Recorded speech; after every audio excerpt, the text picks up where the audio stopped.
after acquired title issue?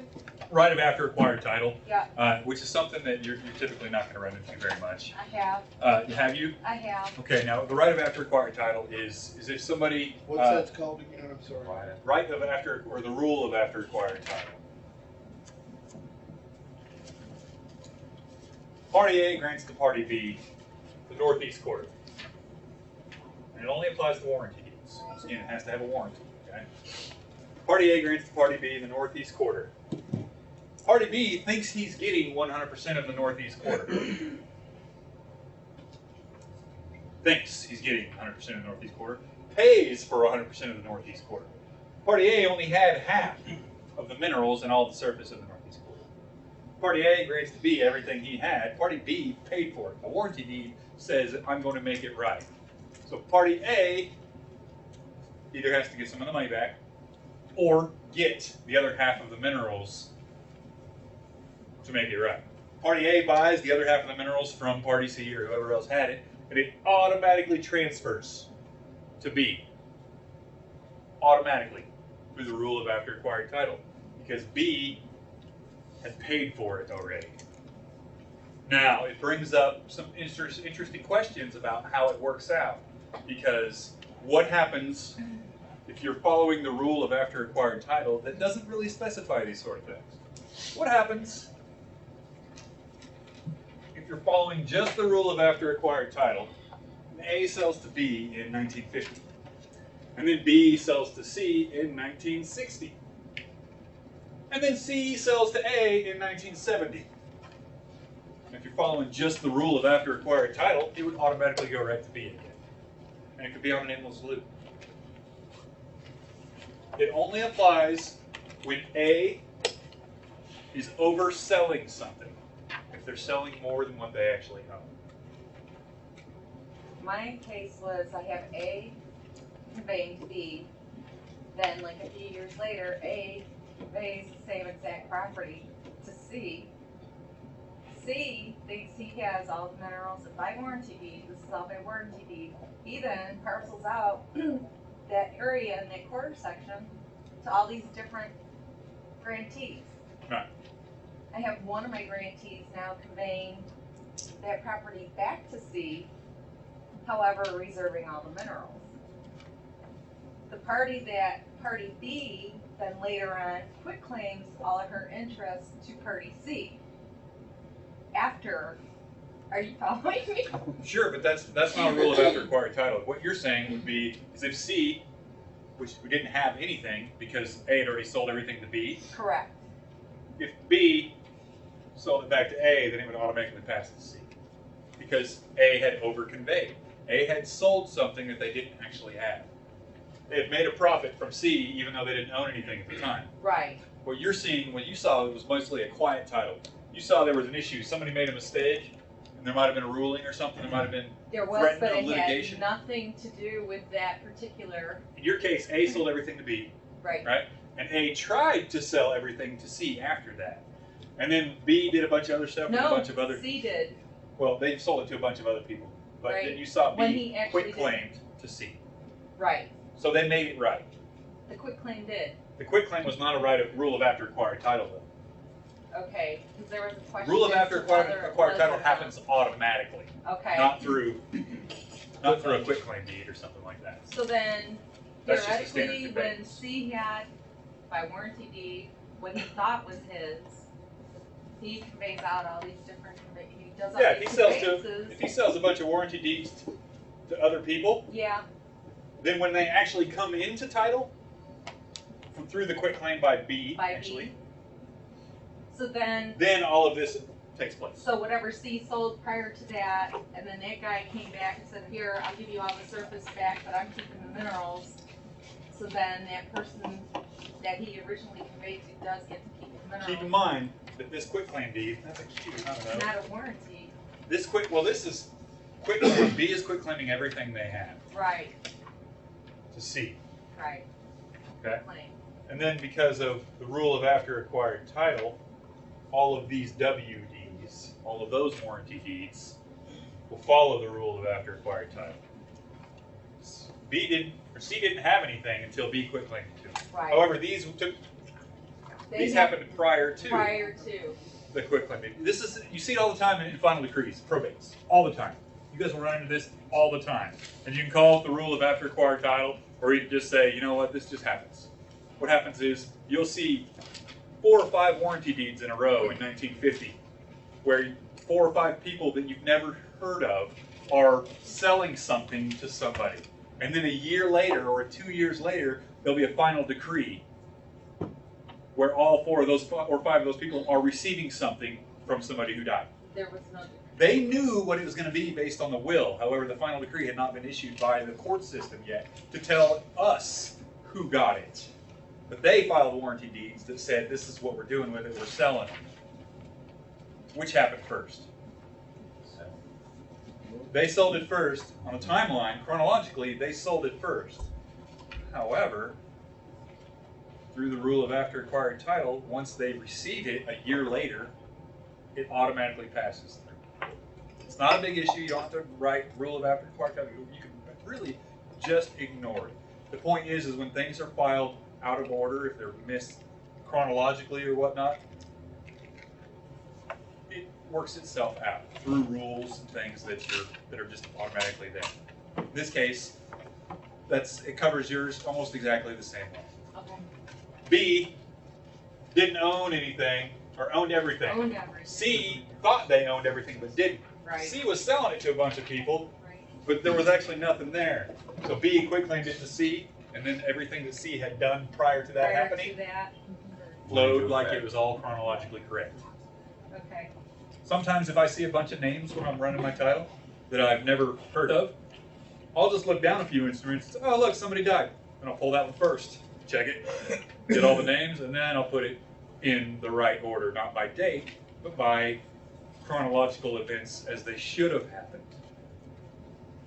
A probate proceeding might take 5 years, might take 10 years. But if the will is cut and dry and says party A, B, and C get equal shares, then eventually it's going to work out that way. You're going to know that's exactly what's done. Yeah, but I found a lot of the probate records in Colorado where I'm at, they're not adding up to what they said they had in their state. Have you worked in Oklahoma? No. I haven't. Have I'm fun. in Louisiana and Colorado. Oh, you've worked in Louisiana? I'm very, very sorry. I know. Very, very sorry. That's where I started. Yeah. Well, lucky thing about Louisiana is Louisiana doesn't really know what the hell. Nobody there knows what they're doing. None of them do. What they do is 1,000 different companies will compete for the same land, and everybody will get it, and then they'll all drill wells, and then they'll just sue each other and let the courts sort it out for them. Seriously. Problems with the Wow. mineral rights. How do they make any money doing that? Well, they've made a bunch of money since then.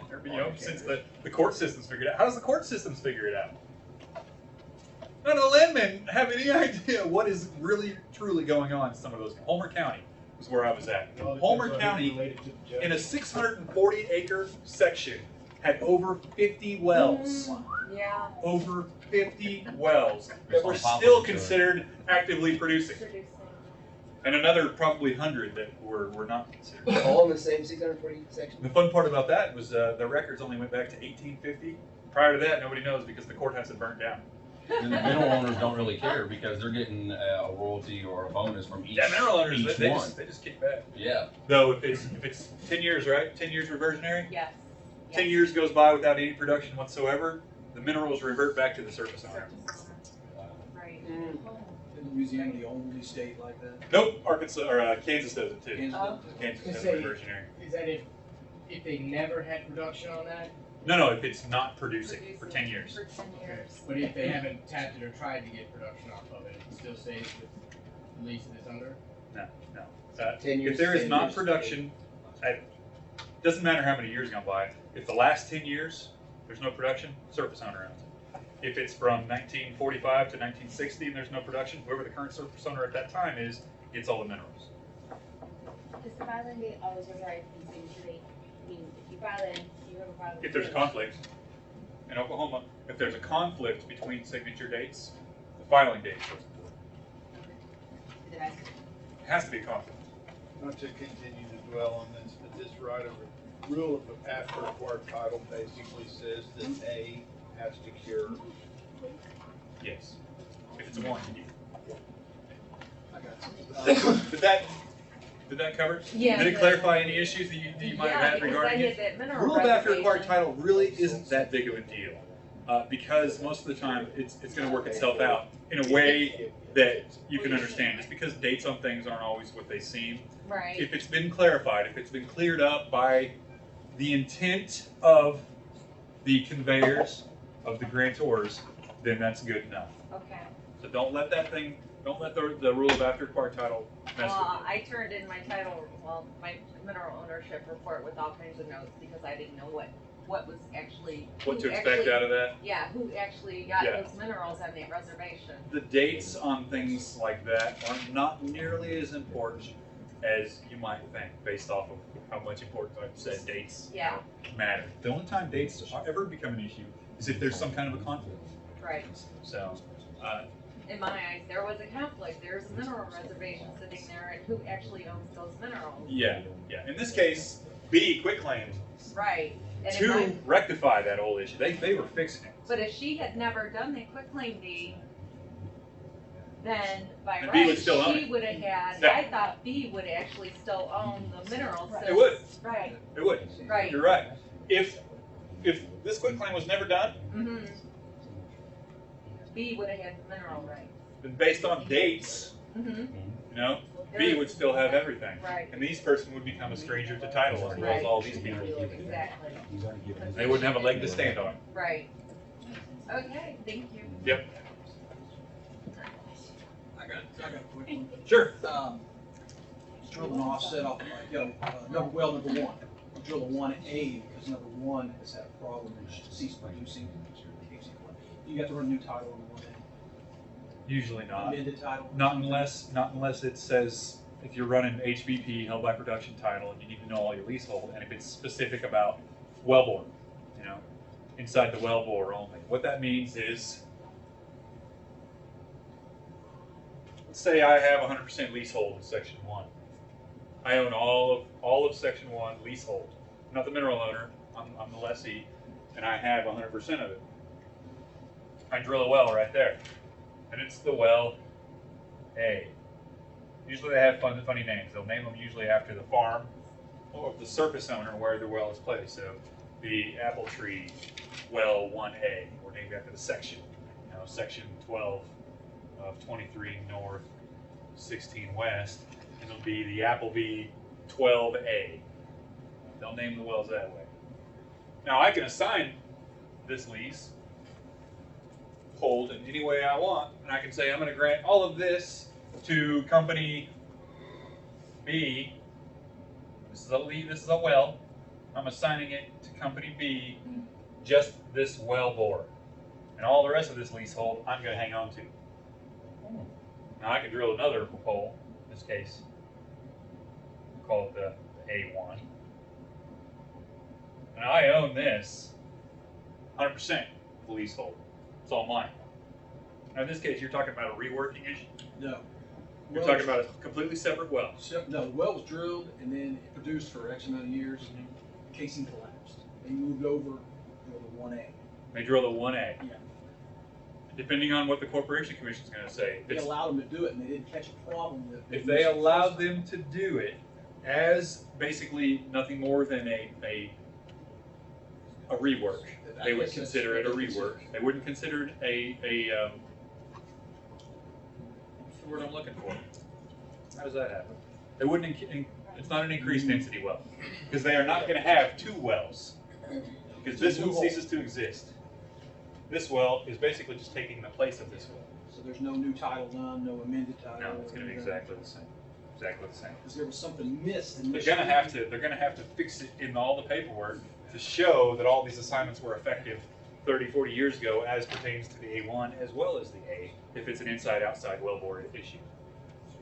They missed something the initial time. What's that? They missed the company, the landman didn't, they screwed up. That happens all the time, too. And I thought if they drilled an offset, they would have done a new title and found, Yeah. which they didn't. Yeah. They just drilled a well. No, and something like that should be okay. Should be. You guys understand what I mean by wellbore? Inside the wellbore, outside the wellbore? That doesn't specifically mean the hole. That means all of the interest having to do with any of the money that comes out of the well head of one particular well. You might have 50 wells in one section. And each one of them is going to be calculated profit-wise as an individual well, a single well. They'll each have their own accounts, basically. You don't have 50 wells and you lump it into one big pile. Each well has to be accounted for by the accountants separately. So each well is going to be considered a well bore. Outside the well bore means all of the leasehold that's attached to that particular area of the lease, not that particular well. You might have 35 different wells. Make sense? Don't worry about it for now if it doesn't. If you get into HBP and stuff like that, by then you'll know what it means. Nobody's going to dump you with some HBP tomorrow. I've never seen anybody who had less than a year and a half experience even attempt to try to learn how to do HBP. You? Mm-hmm. How long did you have? How long? Like 8 months in the office? You had 8 months and they threw you to HBP? We were doing drill site title. What kind of, you were doing what? Drill site title and learning the HBP and finding out which wells were HBP. Well, you learn what's HBP Right. just by being a landman. Well, yeah. You're doing a drill site is going to be surface only. You're going to be just getting all your surface tracks We to were find out doing for what minerals surface. too. We were doing all the minerals too. Were you doing leasehold splits? That's what the HBP is for your Yeah. leasehold split. Mineral ownership is easy. As a landman, you can figure out who owns what at any given time. You just For run title in cursory, 1970, you know who runs it, who owns it in 70. They had You done run all it to the 80. cursory. They had done all the cursory, done all the leasing. Then we were going back and redoing all these checks.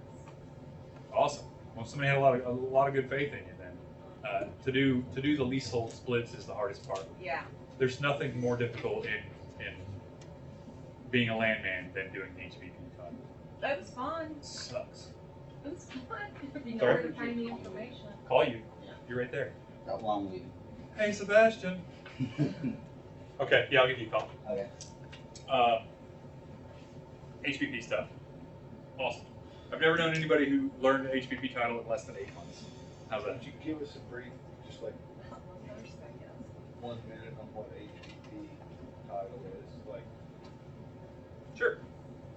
Held by production. Means there's a well somewhere in this leasehold. Say it's just 320 acres. Okay?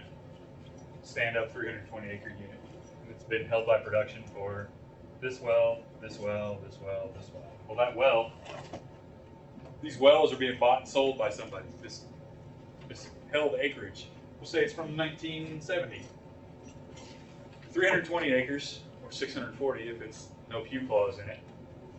But we'll just say it's 320 acres. This is being held by production since 1970. Since 1970, they've drilled, any number of wells. Some have been plugged and abandoned, some are still producing, this and that and the other, doesn't matter. But the original leasehold owner has sold and resold not just wells, but also leasehold interest. That stuff changes hands all the time. All the time. Brandon buys wells. Brandon reworks those wells. But he can't just buy a well. It doesn't really do him any good to just own a particular well. He needs to be able to own the profit that comes out of that well as well, which means he has to have leasehold interest. More specifically, working interest in the leasehold interest. Working interest is just another way of saying what your percentage is of the cost of the well. And then after that, costs are all worked out. Then you get the net revenue interest, and that's how much money you get out of the well afterward. Don't worry about that HBP stuff. HBP means if somebody buys some interest, either in a leasehold or in a well, they need to verify that what they're paying for is what they're actually getting.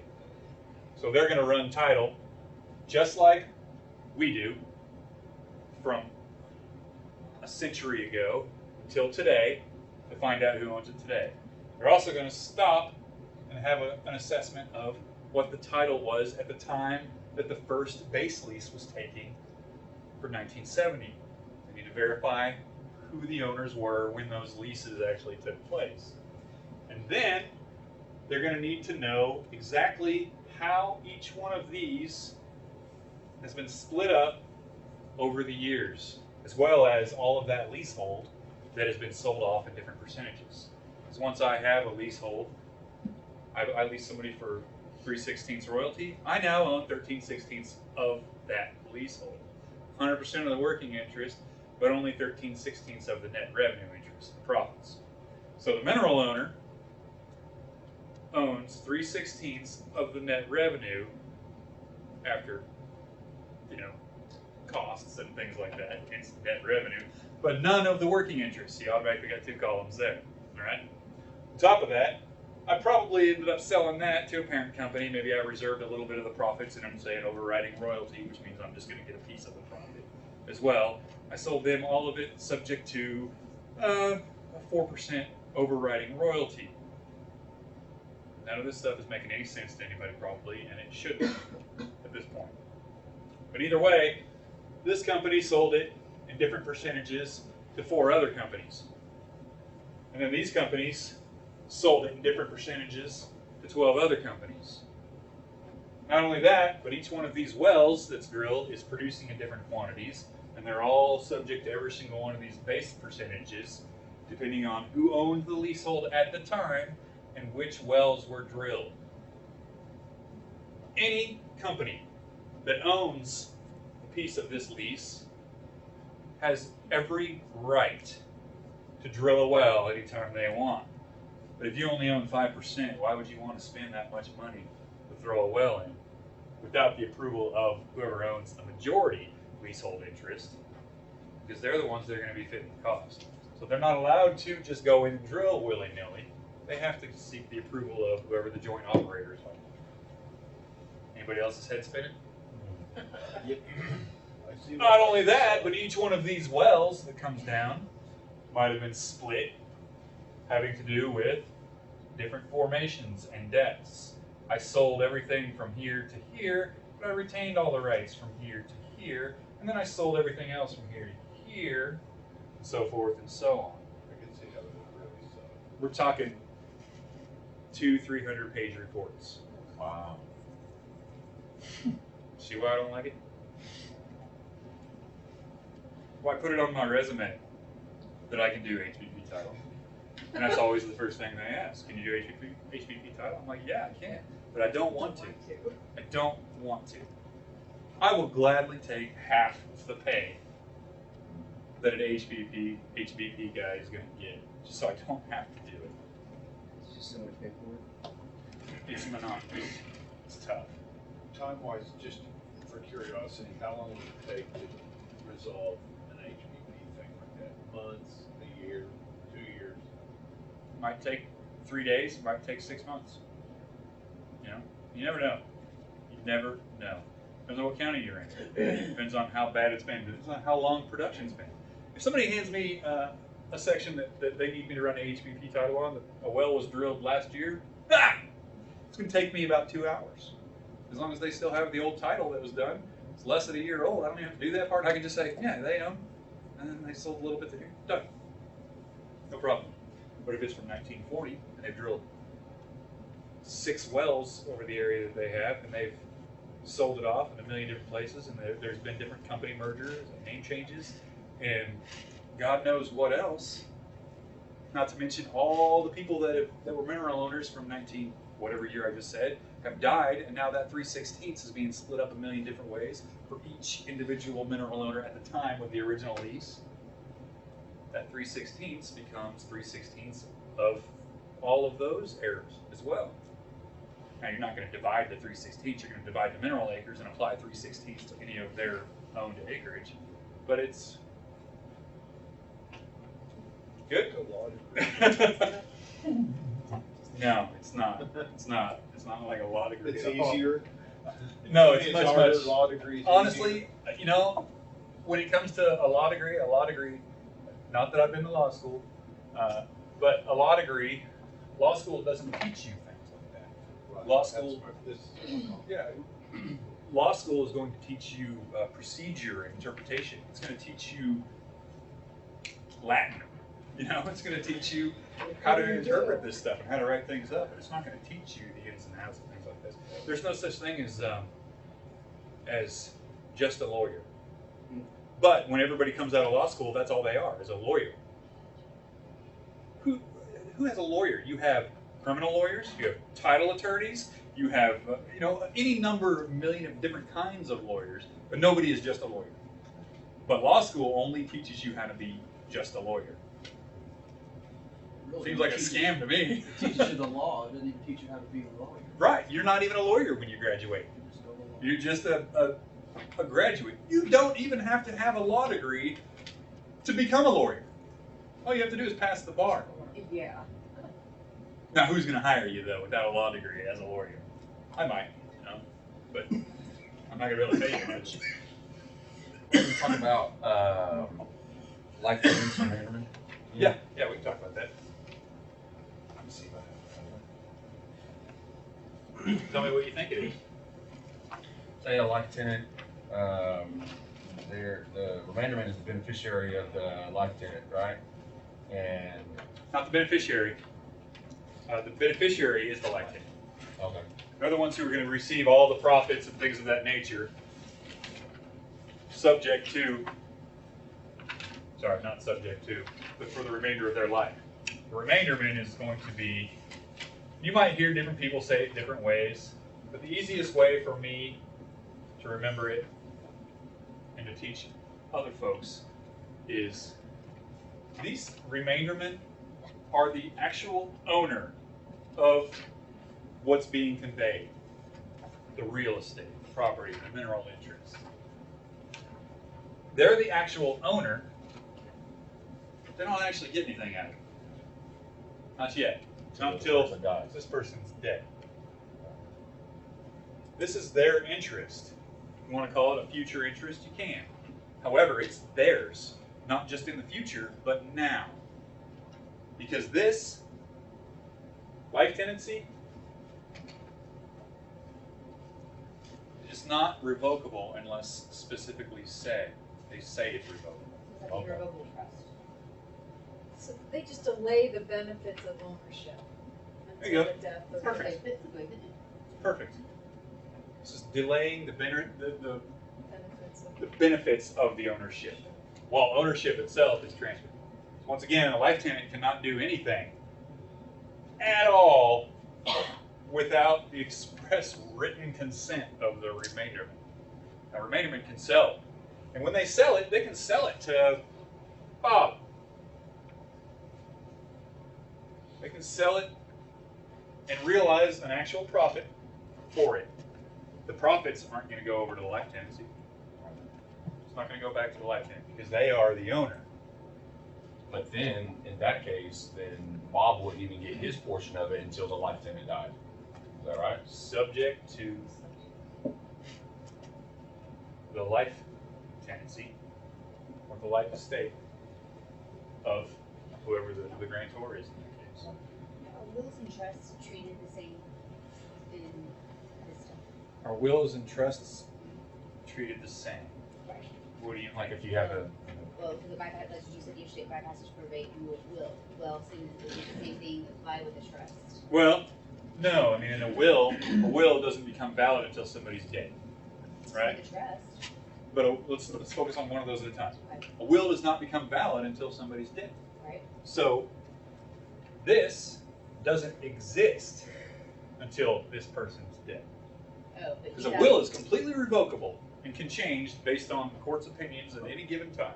So if life tenant dies, sorry, if this is no longer a life tenant, but just a guy who's about to die Okay. and has a will doesn't mean squat until after they're dead. So if these guys want to sell off their willed interest to somebody else, to say Bob's rolling the dice completely. Because what if the will says, I'm granting all right and title of everything I own to my kids. And my kids say, all right, sell everything to Bob. But it might say unless. And then I die the next day. What if my wife elects to take against my will? Oh, test it. She elects to take, as is her right. She takes half of everything I own. Well, Bob paid 100%. He paid for all of everything I own Very dangerous. to my kids because the will said so. Well, it's not going to happen. It's just not. You won't see it happen.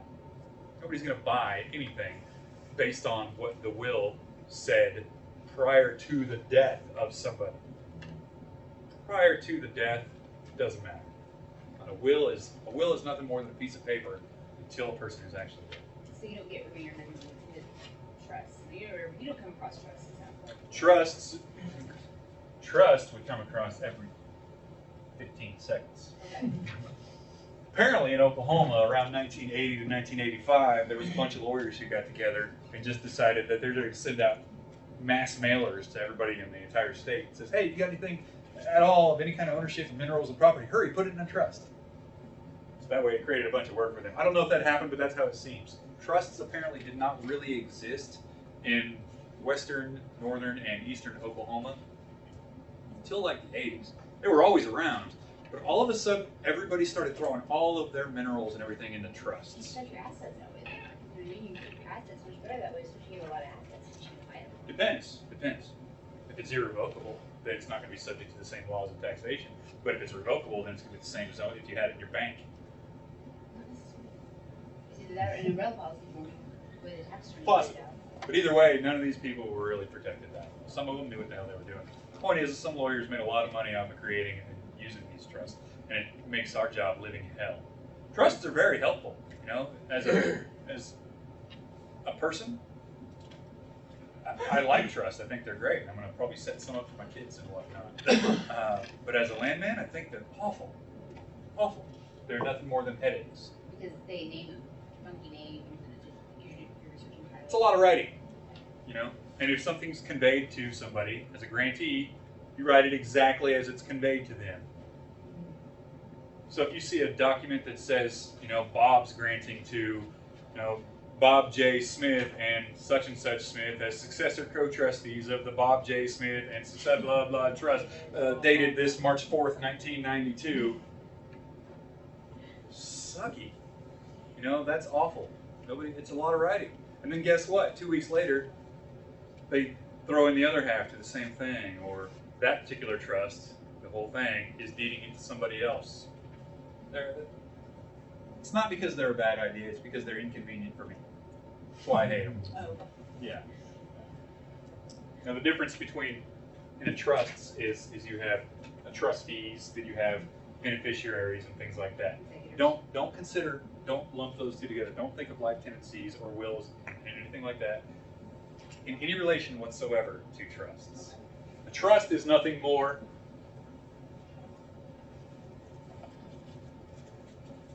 than like a collection form. If you see grantor granting to Bob J. Smith as trustee of the Bob J. Smith Trust, who is the grantee?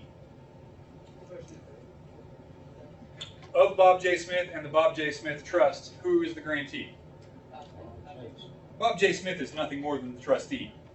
The trust, the Bob J. Smith Trust, is the owner of the minerals. That's how a corporation can be a person type thing. It's an inanimate object that owns something. It's not even the physical inanimate object. It's an idea. It's like code in your computer owning your house. It's something that doesn't actually exist, except for on paper, that owns something physical and is managed by the trustee. See how silly that is? When you say it out loud, it's freaking retarded. What? Creates work for attorneys. Yeah, it does. It creates a lot of work for attorneys. Awesome for them. Yeah. You know, protects people from any kind of liability and things like that. But as a mineral owner, you're really not going to be that well protected from taxes because the trust is still being taxed. Oh, no, it's tax. If someone wants to sue you, you shoot them and they want to sue you. They don't have to sue you particularly. I mean, they can sue But the they can trust. buy If you your want to try to trust. protect all your assets, sure. But you know, there's still ways that they can go ahead and get all that stuff. Anytime you collect money from that, you can be subject to the penalties based on whatever happened prior that you're trying to protect yourself from. There are ways that you get tax breaks depending on the revocable status of a trust. But keep in mind that the trust is the owner, and a trustee is nothing more than a manager of the trust. Not the same thing as a beneficiary of a trust. Beneficiary is the one who's going to be named to receive the benefits of the trust. More often than not, it's the same person. More often than not, I'm not going to set up a trust for myself and then name somebody else as the trustee. Typically, if I'm going to assume, if I want all the benefits of my own trust, then I'm probably going to want to control it as well. It's like giving somebody power of attorney that you don't trust. It's not a very good idea. The beneficiary and the trustee are not the same thing. Trustee is just the manager of it. The beneficiary is the one who receives the benefits of it. Good? What else? Yeah. How did we miss that one last time? Oh, we started to do that. We got to jump on something else. Force pooling. Force pooling is, let's say company A owns, well, let's just say 90%. 90% of a section. They've leased, they own 90% of the leasehold of a section. And they got this one guy, 10%, 64 acres, who just flat out refuses to sign a lease. Doesn't want to. Says, no way, you're just not giving me enough money. It's just not worth it. Well, for the greater good, Oklahoma dictates that you can force pool somebody. You could make them join your unit so they have 100%. Force pool them. That's brought to the Corporation Commission. They say, hey, we want to pool this unit, what's left on it. And the Corporation Commission says, well, have you made all efforts to contact these people? Do they have to? Do they have to make all effort? Yes. Oh, yeah. What if they don't? Or they just automatically force free? Well, they can't. They have to show. They have to prove that they've tried to make contact. Here's an example she's using. We have some mineral rights up in Dewey County, and there was two companies, Gateway and some other company, that were out there leasing up the land. Gateway contacted us and said, hey, we have this. We said, well, wait a minute, we still have 5 or 10 more acres. It was Chesapeake. Chesapeake contacted us, where their drilling company was, and they told me, their landman contacted me, and, because it's all spread out in that section. Right. So, yes, absolutely, they contacted me, I leased, but I had one section right in the middle that I never got contacted, so I called that landman, and I said, wait a minute, you missed one of my sections, this is a big section now. And he said, that's not us, that's Rockford. And I went, oh, I was already forced pooled, like, instantaneously, they never tried to contact me, these landmen before that was PHI Resources, they never had problems with finding me either.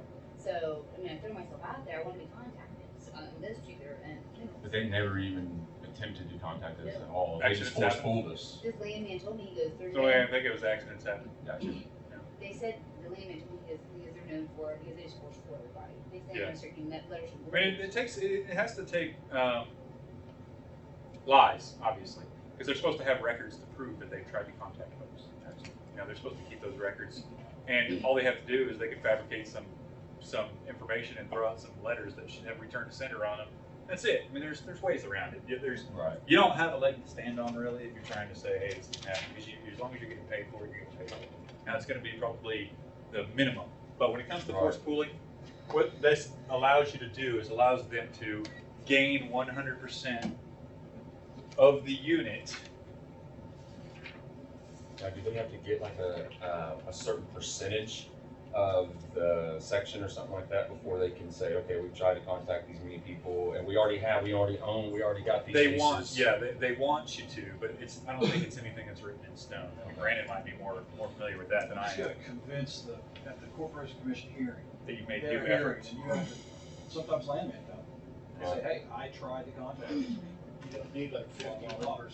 But if you can convince them, they do whatever you want to do. Right. Because they're for drilling. The They want you to 51%. drill the well, Oh, and you yeah. got screwed. Yeah, The I think 50 it's screwed. Because you didn't get a Percentage-wise, what you're going to want to do is Right. they're not even going to try to pool somebody unless they have at least 51%. See, she got denied her due process to participate in the well. See what I mean? She could have some kind of. Because what's the point? Okay.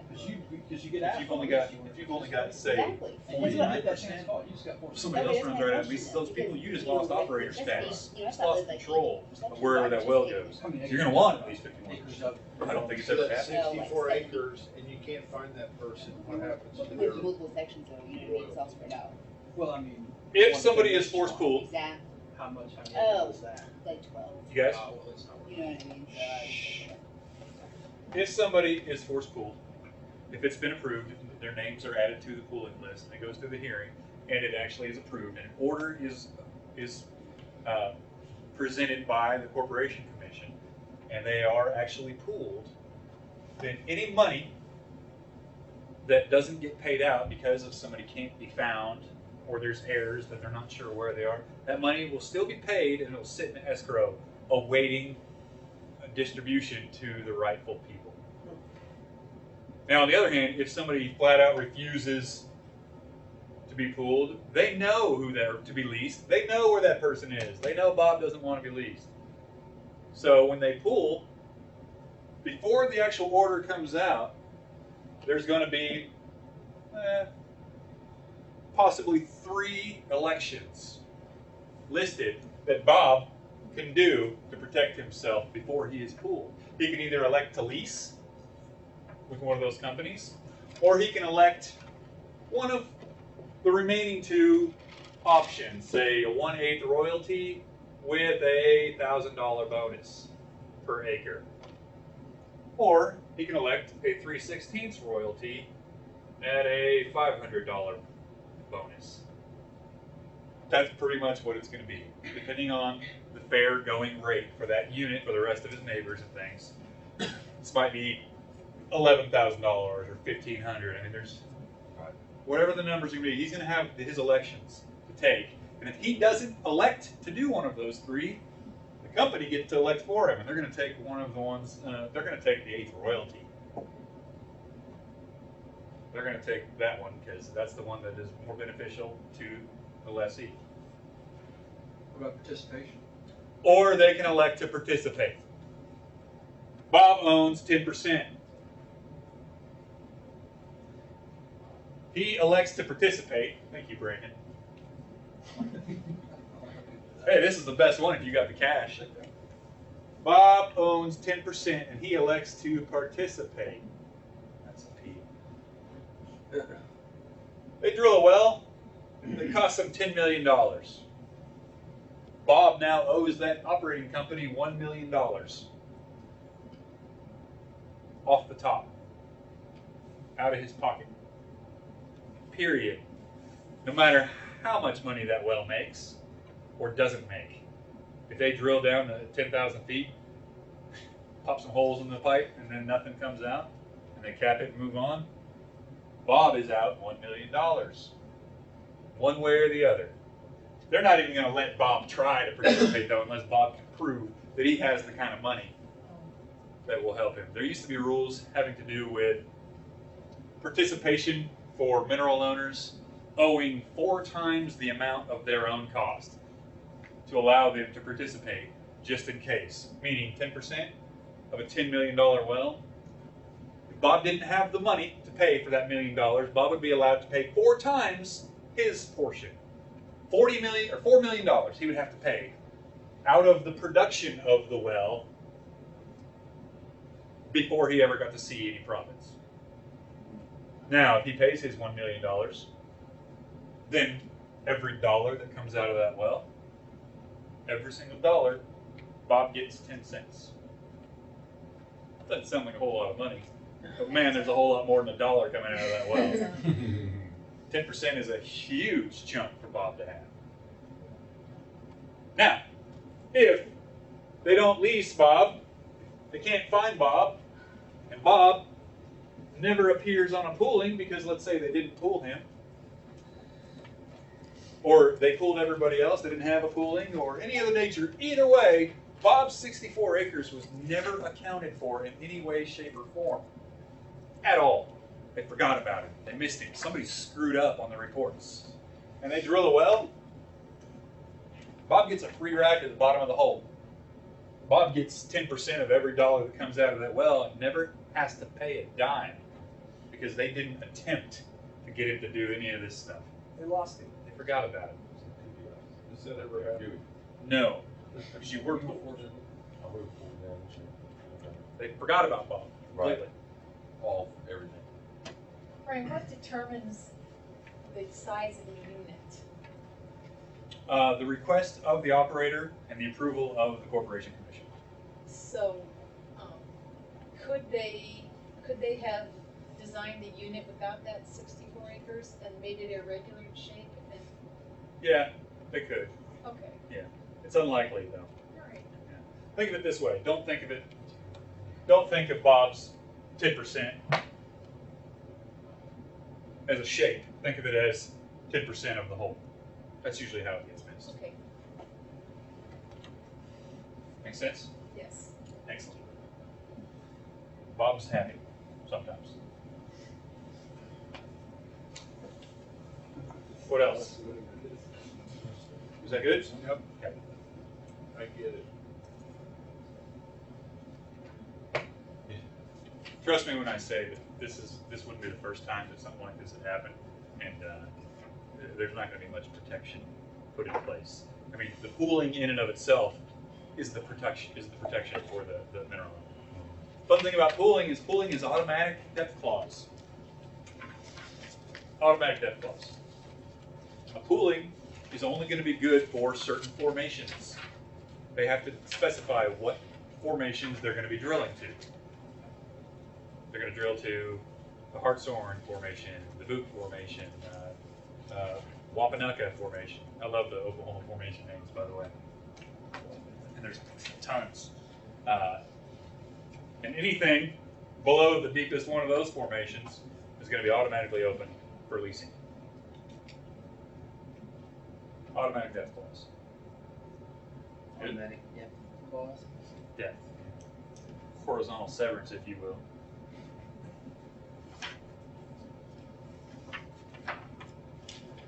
What else about pooling? Anything? No?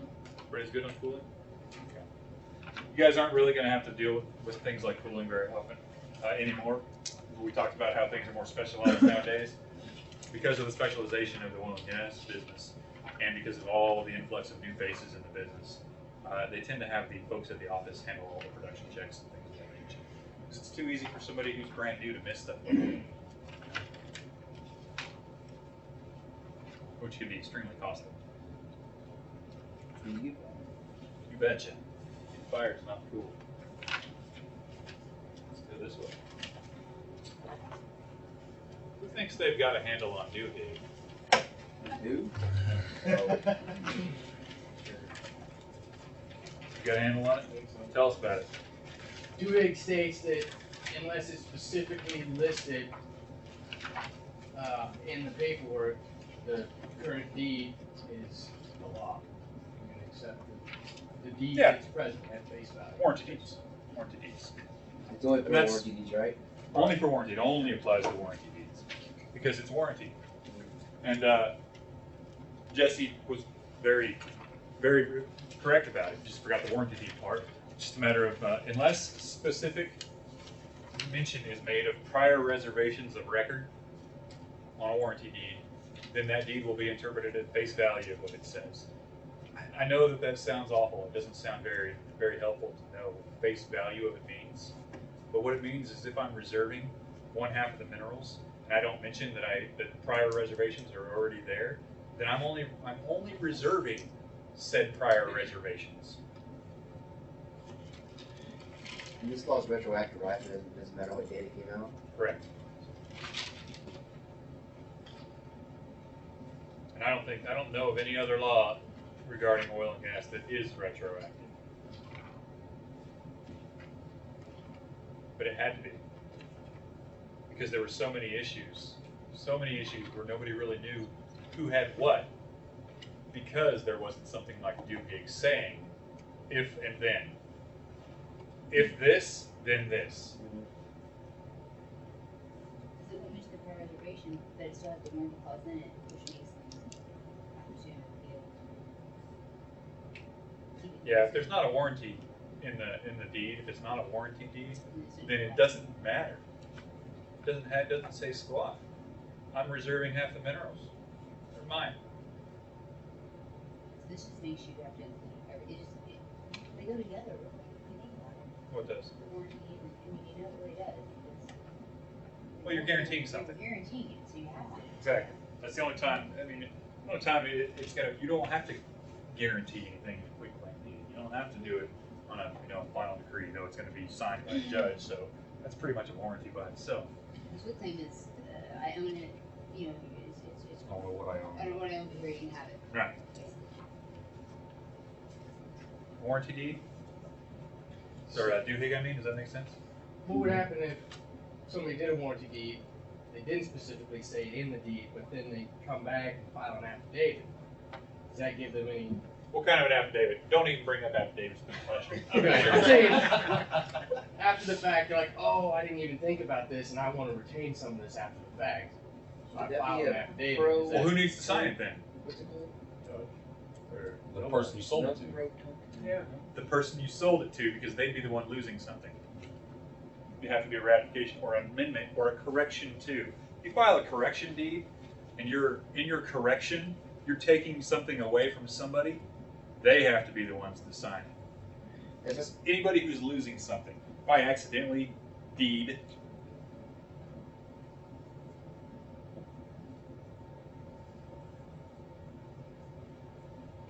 who cares about this? We're going to say 1/2 of my interest into something to B, and I had all of it to begin with. Who has what? You let half in? A has half and B has half. A has half and B has half. The next day, let's say these are my daughters that I'm giving it to.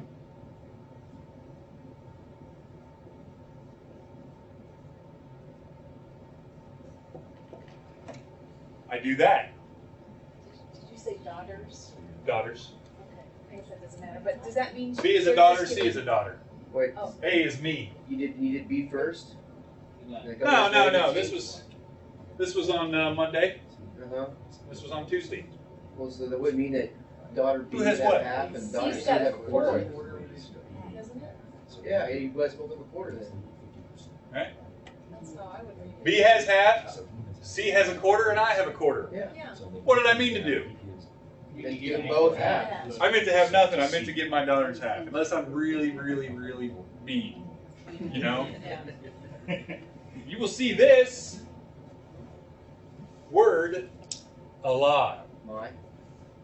Yeah, it's a big difference. Big difference.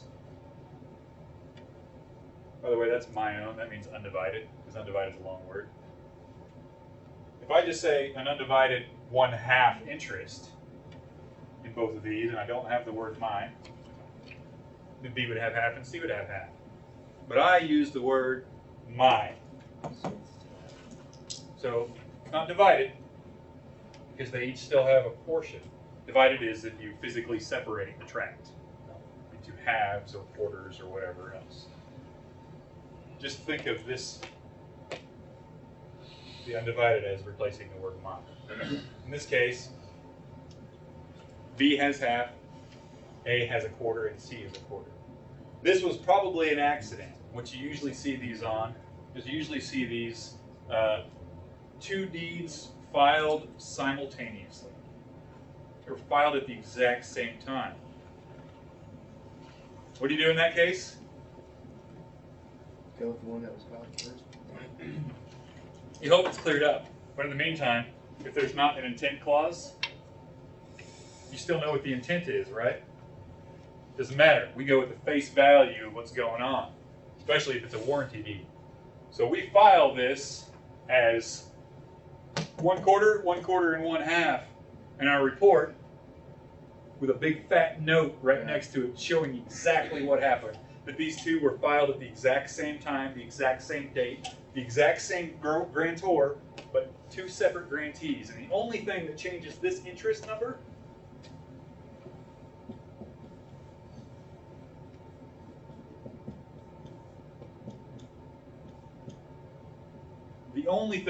that changes, yeah, that's right, these two is luck.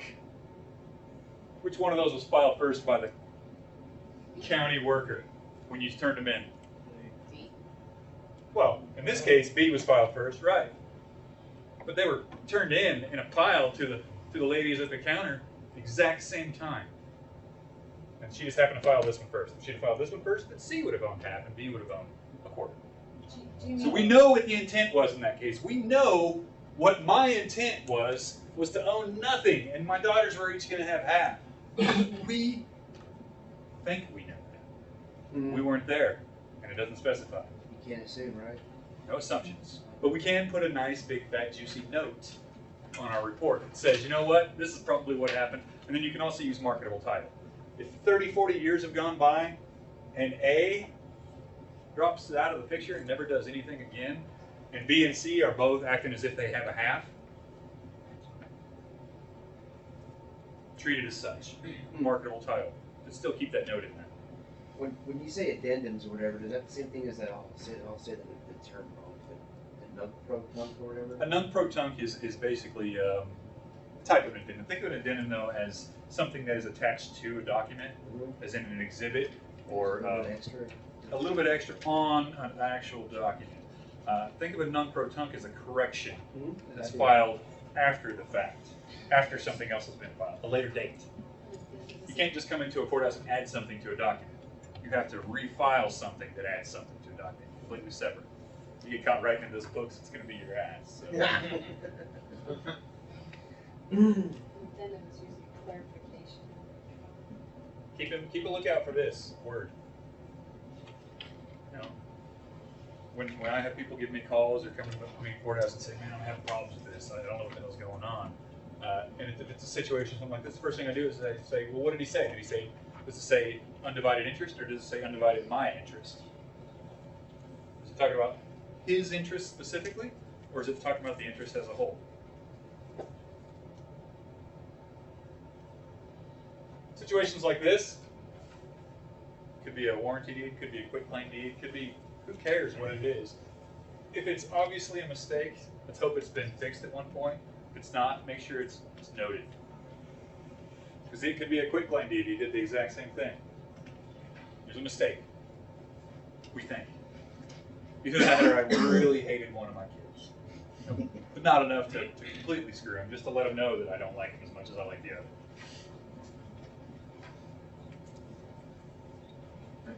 See why it's very important, attention to detail?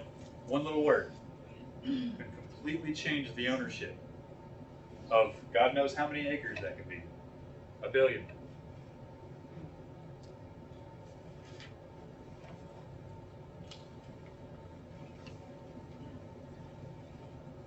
What else?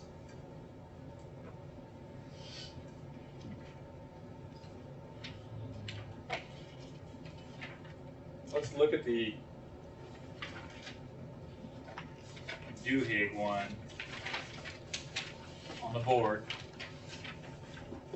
as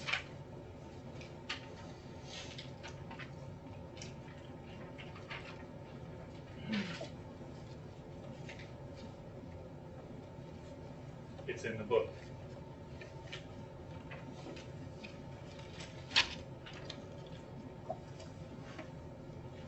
Say, warranty deed. All right.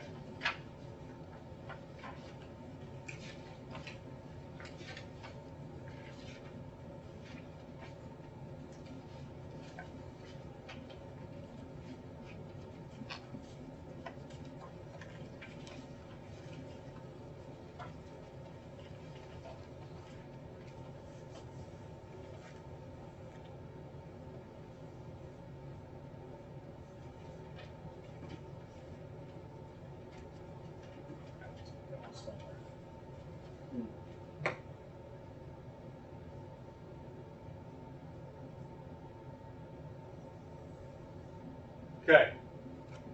What happened? A gave 50% and then D reserved 3. A gave it all to B and reserved half the minerals. Yes. A granted all of the surface and 1/2 of the minerals. So A has 1/2 minerals. But no surface. B has all the surface plus 1/2 of the minerals. I think you guys can really see that. That's as of this deed, a warranty deed. Then what happens? Another warranty deed.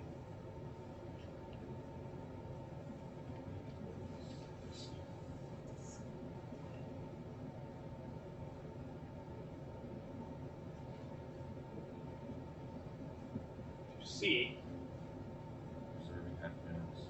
reserving one half of the minerals. No mention of prior reservation A. We're not even gonna worry about that.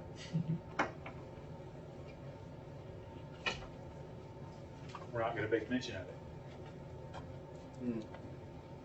Would you make mention of them in your notes when you're in your OR or whatever? What? Guess you wouldn't need to, huh? No, you don't need to if you know doohickey.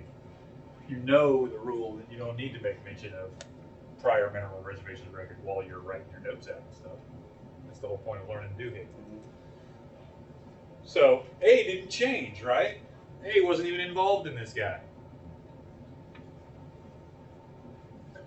So A still has one half of the minerals. B is granting Blackacre to C, reserving one half of the minerals.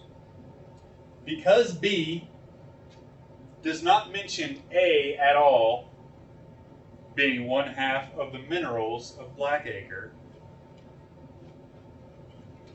then there are no real reservations. Because the only reservations that they're talking about are the ones that were prior reservations. So the whole thing from B to C is just pretty much mute. No, it's not. No. Nothing changed, right?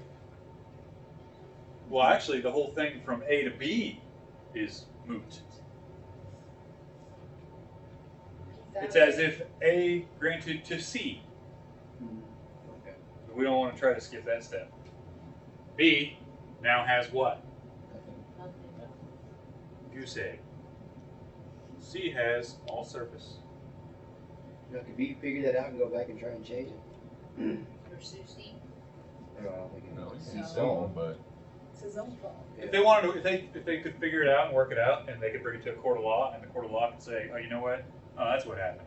You know, if B and C went to court, and B said, hey, you know what? I was trying to reserve half the minerals for myself, and C said, yeah, he was. Oh, okay. Well, we'll fix it then. Okay. yeah. But if C's going to just agree to that in the court of law, then C could probably just go ahead and write a deed out and give it right back to B to fix it.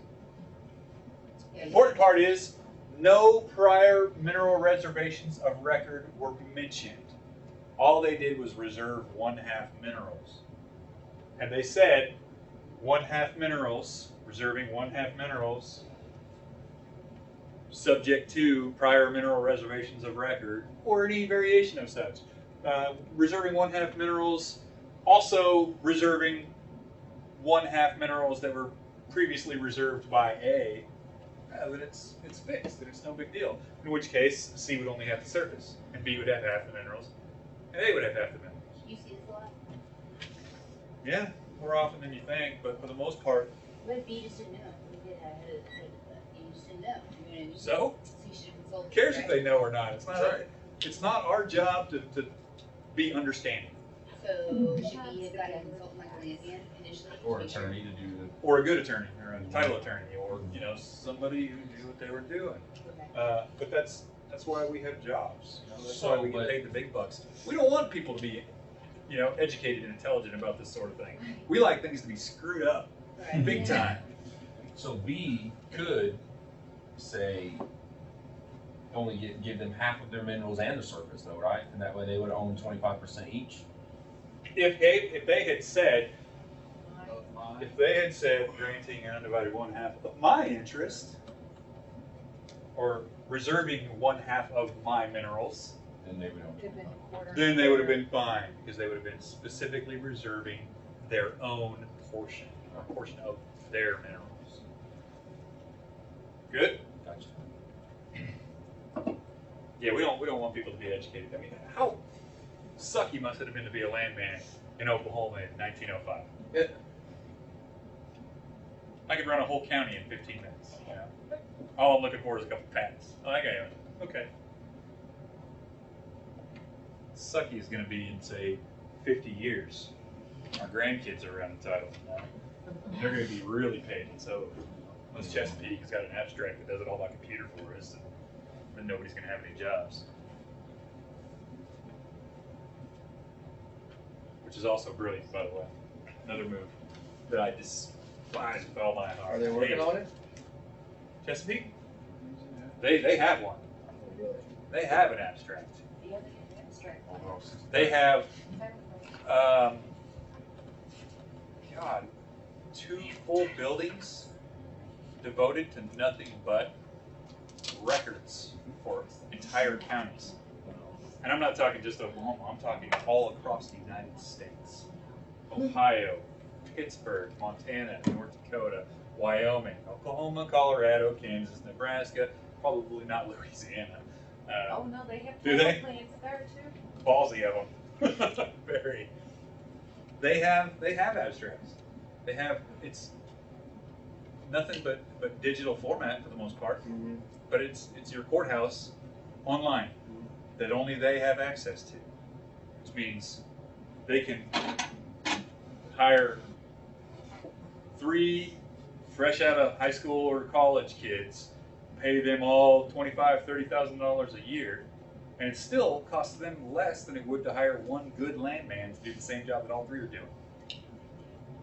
Well, aren't they taking a liability risk with that? Oh no. Who cares what kind of a liability? I don't care what their liability risk is.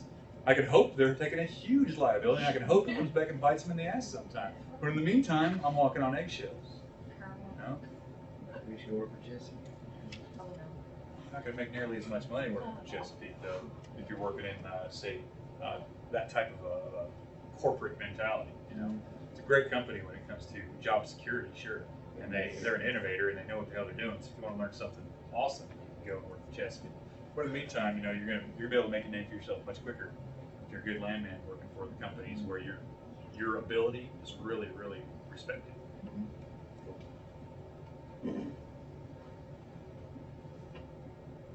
Good.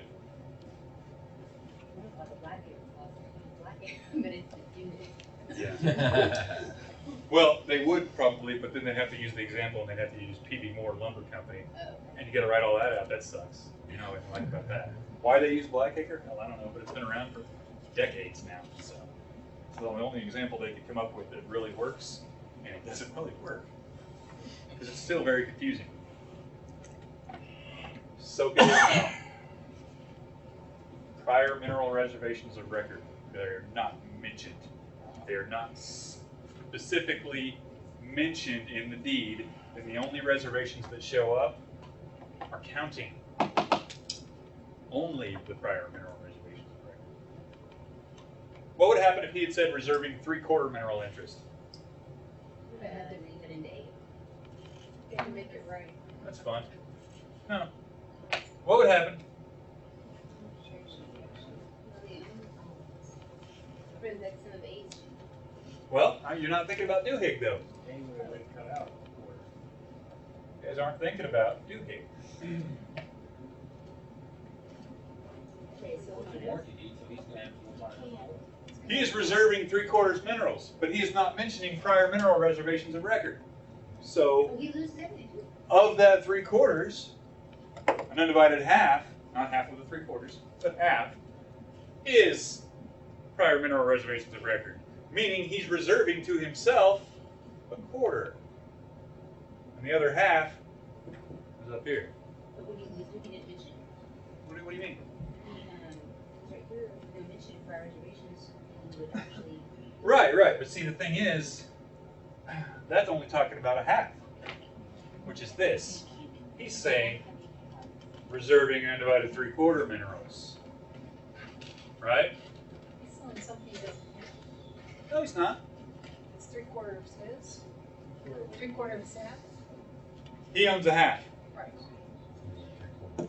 A owns a half. Right.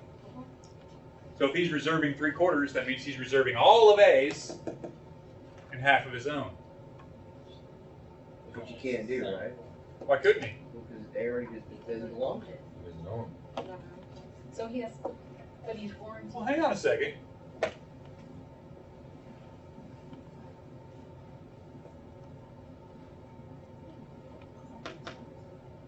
What's he reserving there?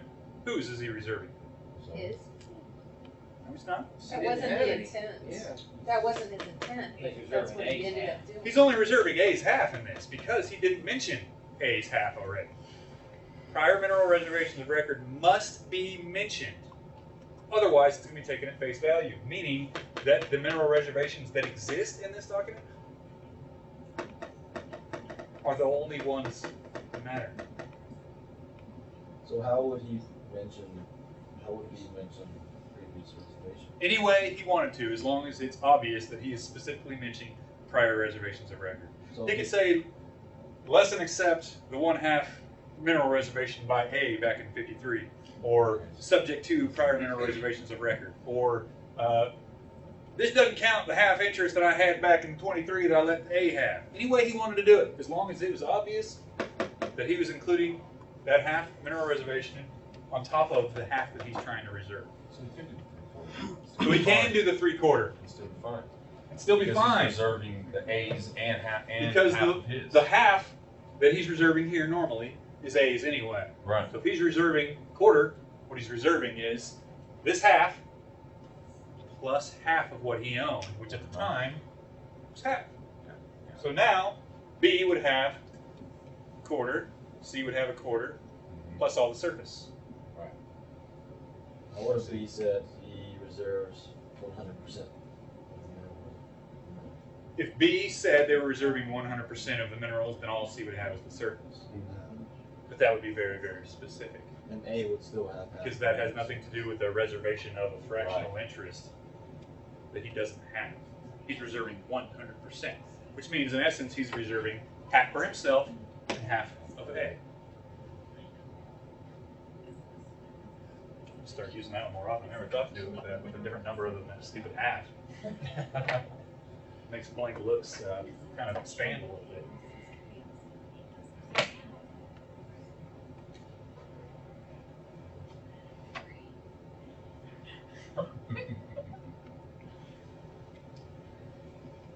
People still wondering how this is possible? Yes. Yeah. I'm sorry. The blank look gives it away anyway.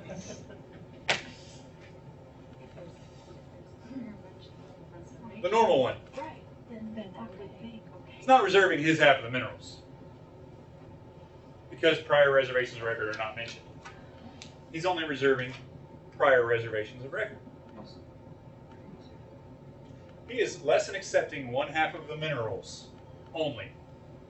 He is less than accepting 1/2 of the minerals.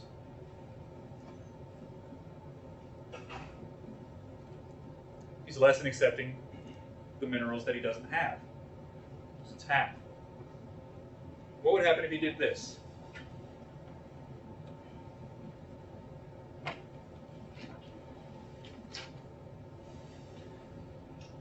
Who has what? A still has. A has half what? B has a quarter and C has a quarter. No. He only reserved a quarter of A's. And nothing for himself, right? Correct. This quarter is still only this half. Doesn't matter what the intent was. The warranty deed states, or the statutory Duhigg clause, Duhigg states that unless prior mineral reservation of record specifically mentioned that it's going to be taken on the face value.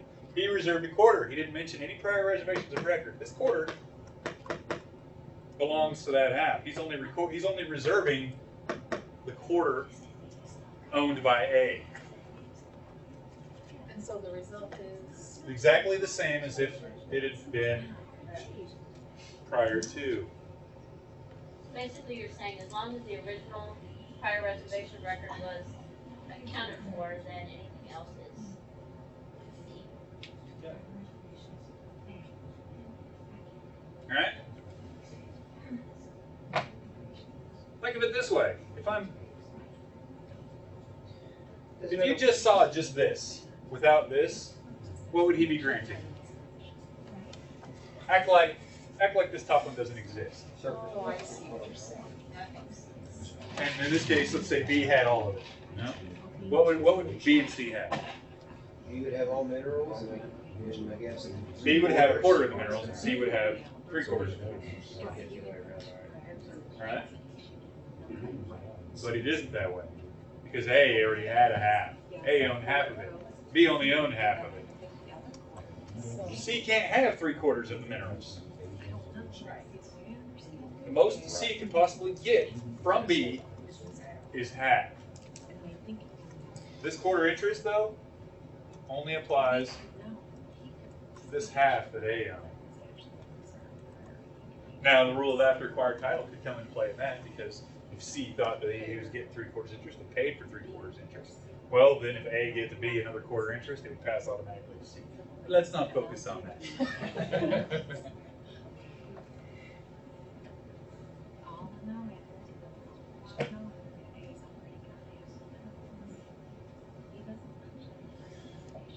Everybody loves fractions.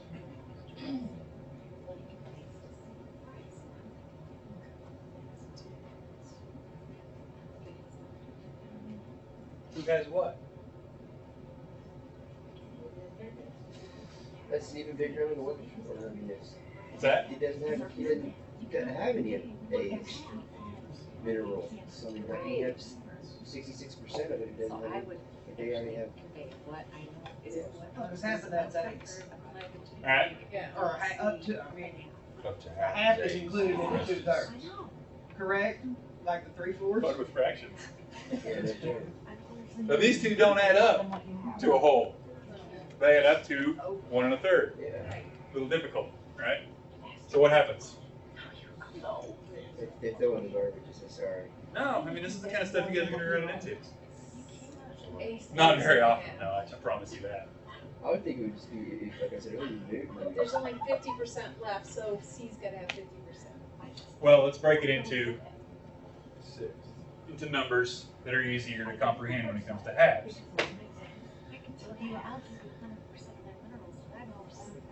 All right, you can split that easier. What do you got?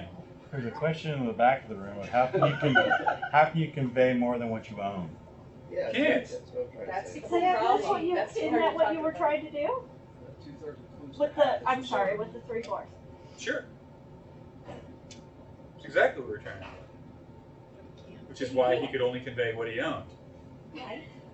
But you can't. But you have them listed for A, B, and C. But then how does he end up still with a quarter? Who? B.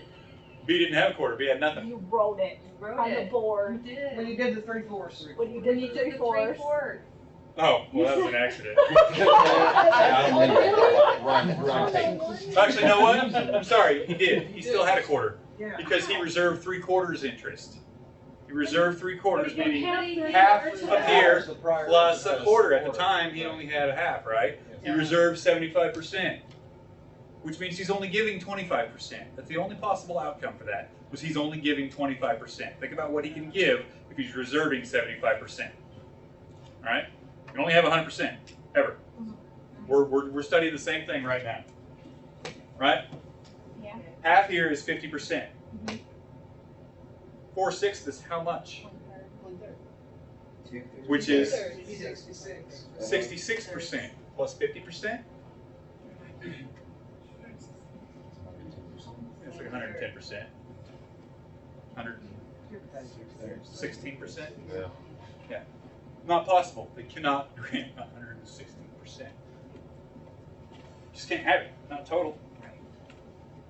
So who has what now? Did that make more sense when I gave the? A has half and C We can has talk the about it rest. later. Yes, we can.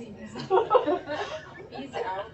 B's out, and C has it, and A retains their half. 7%. The most that this person can reserve is what?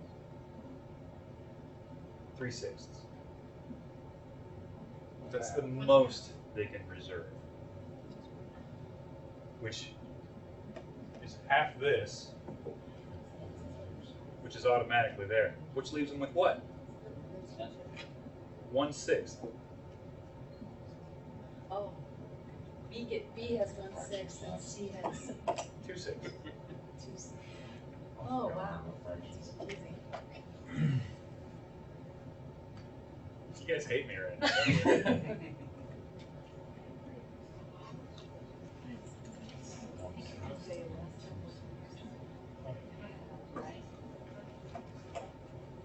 that equal 100%?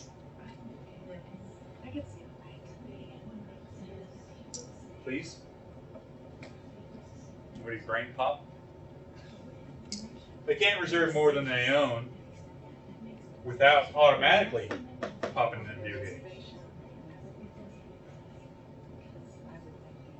The first half is automatically deducted because it belongs to A.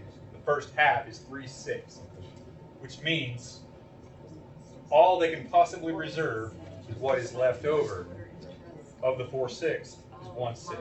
It means they're granting everything else that they have.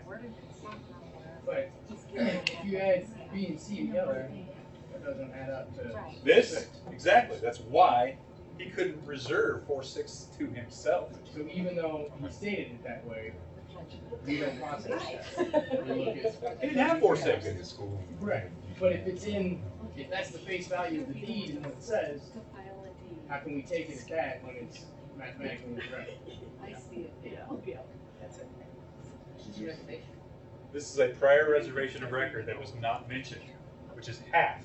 Half of 4/6 is 25%, a quarter. 2/6. Half of 4/6 is just 2/6. You were just good? No? You guys keep forgetting about this guy here. This is the most important part of doohickey.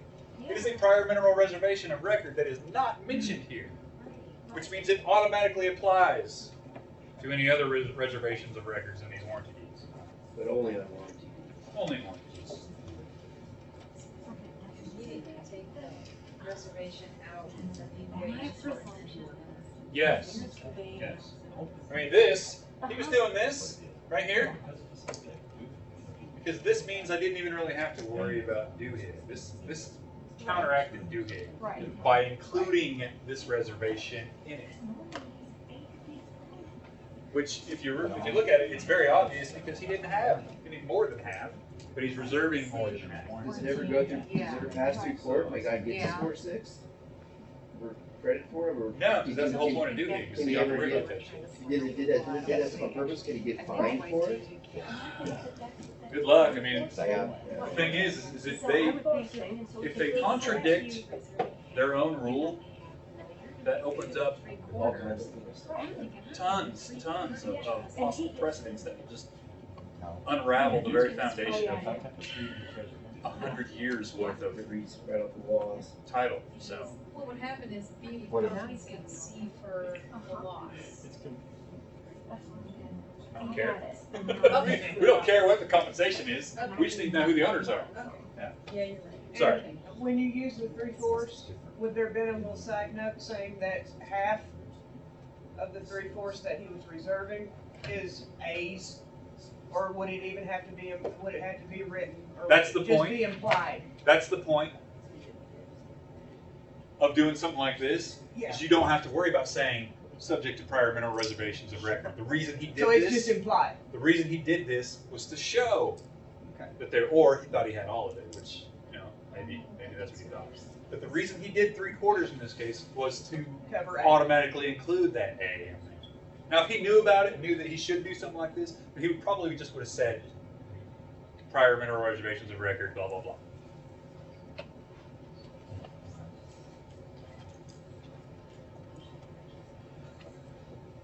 We're not going to do this anymore. I'm tired. Break.